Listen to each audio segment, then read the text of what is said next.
নমস্কার, আমি doctor Rajib Sikdar, preventive medicine specialist. আজকে আমাদের কয়েকটা জিনিস নিয়ে আমি কথা বলবো।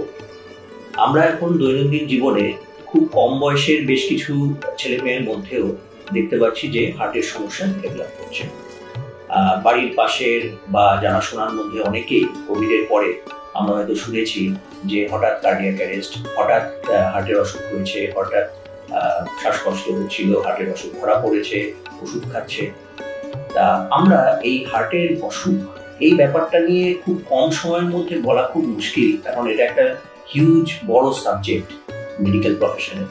আমি চেষ্টা করছি কয়েকটা জিনিস একটু হাইলাইট করার, যেগুলো আমরা মেনে চললে দৈনন্দিন জীবনে আমরা এই হার্টের সমস্যা থেকে একটু ভালো থাকার ব্যবস্থা নিতে পারি। আমি 1, 2, 3, 4 করে কয়েকটা জিনিস বলছি। খুব সামান্য জিনিস আমরা মেনে চলতেই পারি, যেটা আমাদের জন্য খুব হেল্পফুল। তো নাম্বার 1, প্রতিদিন আমরা কেউই প্রেশার চেক করাই না, মাঝে মাঝে নিজেদের প্রেশারটা একটু চেক করা। প্রেশার 120/80 এইটা একটা কাট অফ মার্ক, এখন গাইডলাইন বেঁধে দেওয়া হয়েছে। চেষ্টা করুন 120/80 এর মধ্যে প্রেশার বেঁধে রাখার। এটা কিন্তু একটা খুব জরুরি ব্যবস্থা হার্ট ডিজিজ বা হার্টের অসুখ প্রিভেন্ট করার জন্য। Number 2, cholesterol level. আমাদের কোলেস্টেরল লেভেল কত আছে আমরা জানি না, সবসময় চেক কেউই করায় না। অ্যাটলিস্ট বছরে একবার, যে কোনো বয়সে, সেটা 20 পরে হোক, যে কোনো যখন সমস্যা হচ্ছে, চেক আপে যখন যাচ্ছেন তখন একবার চেক করুন, ডাক্তারবাবুকে বলুন, এবং দরকার হলে রুটিন চেক আপ নিজেও করাতে পারেন। কোলেস্টেরল লেভেল কত আছে, অ্যাটলিস্ট 200 কম, 200 mg/dl এটার কম রাখা উচিত। এটা হলে পরে আমাদের কিন্তু হার্ট ডিজিজ আমরা অনেকটাই প্রিভেন্ট করতে পারবো। নাম্বার 3, আমাদের ওয়েট। আমাদের হাইট অনুযায়ী কত ওয়েট হওয়া উচিত, এইটার একটা ক্যালকুলেশন আছে। ক্যালকুলেশনটাকে আমরা বলি BMI, body mass index.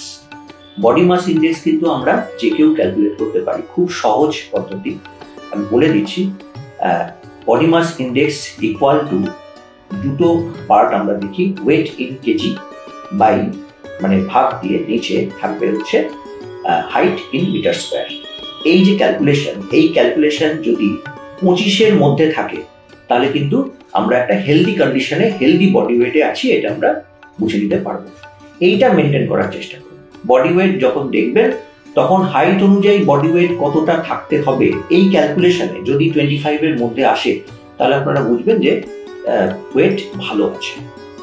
Number 4, একটা হেলদি লাইফস্টাইলে সবার আগে চলে আসে সেটা হচ্ছে খাওয়া দাওয়া এবং ঘুম। খাওয়া দাওয়ার মধ্যে খুব ভালোভাবে হার্ট ডিজিজ প্রিভেন্ট করার জন্য প্রথমেই যেটা করতে হবে, বাইরের খাবার, যেটা আমাদের fast food, junk food, cold drinks, ice cream, এগুলো যত সম্ভব কম খান, এবং যেগুলোতে বেশি পরিমাণে অ্যান্টিঅক্সিডেন্টস এবং ফাইবার্স আছে, মানে আমাদের গ্রিন লিফি ভেজিটেবলস, তার সাথে সিজনাল ফল, এগুলো একটু খান রোজ, ব্যালেন্স ডায়েটের সাথে এটা যেন থাকে। আর বেশি তেলের ভাজাভুজি, যেগুলো হার্ট ডিজিজ করার চান্সেস, কোলেস্টেরল বাড়ানোর চান্সেস অনেক বেশি থাকে, সেগুলোকে একটু অ্যাভয়েড করুন। এরপরেরটায় আসি ঘুম।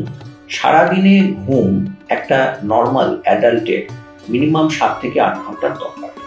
এইটা একটু মেনটেন করার চেষ্টা করুন। আমরা জানি যে স্ট্রেস লাইফে আমাদের ক্ষেত্রেও সেটা সম্ভব হয় না সবসময়।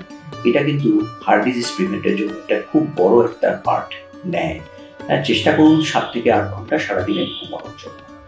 নেক্সট হলো যে আমাদের অনেকেই এখন খুব কম বয়স থেকে স্মোকিং স্টার্ট করেন। স্মোকিং কিন্তু আমাদের হার্ট ডিজিজের একটা বড় কন্ট্রিবিউশন মেনটেন করে। চেষ্টা করুন স্মোক ফ্রি থাকার, চেষ্টা করুন স্মোকিং বন্ধ রাখার। স্মোকিং কিন্তু আপনার ডে টু ডে লাইফে হার্ট ডিজিজ, কোলেস্টেরল, বিপি প্রত্যেকটার উপর এফেক্ট ফেলে। চেষ্টা করুন স্মোকিং রাখার, খুব ভালো কাজ হবে হার্ট ডিজিজের জন্য। নেক্সট, সারাদিনে অ্যাটলিস্ট একটা এক্সারসাইজ রাখার চেষ্টা করুন।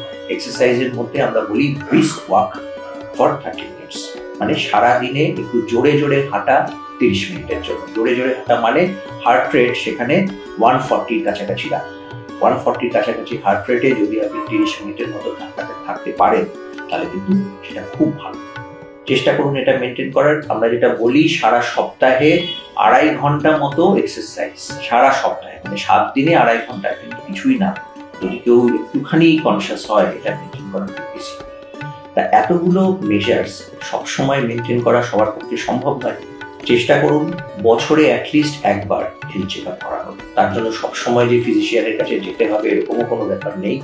এখন হেলথ চেক আপের মধ্যে বিভিন্ন ল্যাবে বিভিন্ন গাইডলাইন অনুযায়ী বিভিন্ন হেলথ চেক আপ হয়।